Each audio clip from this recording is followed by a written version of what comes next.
You know it. It's a MOSI Monday here on Tampa Bay's Morning Blend, and water sustainability is a topic of the utmost importance to the Bay Area.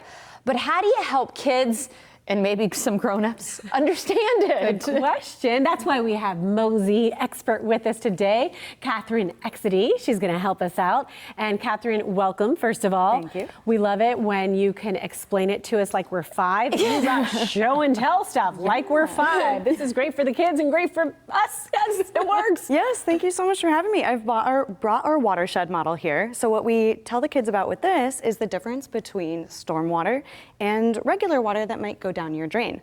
So okay. Regular water that goes down your drain is treated. Stormwater, anything that ends up in our storm drains on our roads, is not treated. Okay. So that makes pollution a really big issue. So let's see kind of what happens. Love the cloud. Yes. Yeah. So I'm going to start over here. We've got like an agricultural center up at the top. Takes me back to Ohio days. Yeah, and one of the kind of runoffs we get is actually fertilizer.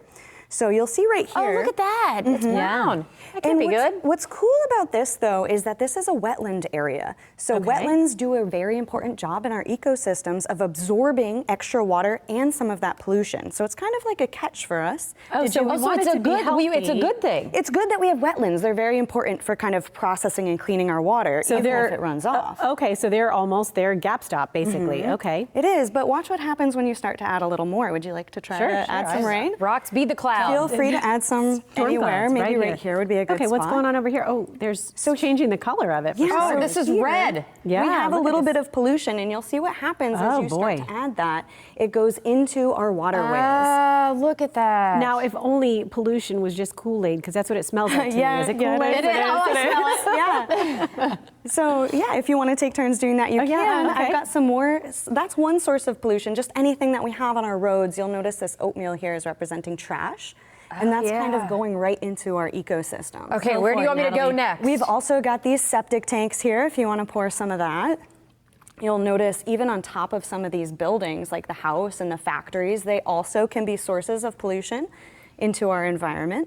We've got a construction site. We've got... See, this really is a great way to explain it to the kids. I was going to say, and everything ultimately is going to our water. Into the Tampa Bay, What's this over here? This is some underground storage. So when we have flooding, like in a hurricane, some of that water will overwhelm our underground storage, and it'll actually go down not only into our waterways, but even into our aquifers and our underground water storage. Okay.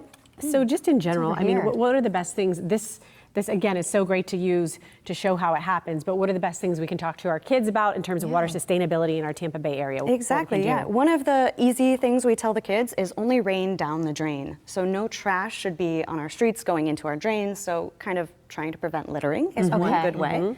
Another thing you can do in your own homes is try to use all natural fertilizers, for example, because all that fertilizer runoff in the rain is going to end up right into our ocean. You don't want chemicals in that. And we're actually going to have experiments like this and more at our upcoming event, Tampa Bay Water Days. Let's talk about that. What can we expect on that very important day for you? Yeah, that's going to be March 15th. It's a free event as long as you sign up in advance from 10 to 2.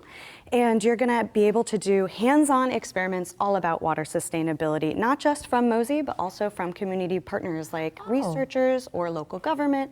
All kinds of different people are going to come and share their expertise with the community. Yeah, and you have this like big picture way of thinking about it now. It's really helpful to all of us. Yes, this has been great. Thank you for coming in and talking about this. And again, we love doing these MOSI Mondays, maybe help some kids at home or help parents with ideas of how to explain things. So thank you for your time. Thank you. Thank you so much for having me.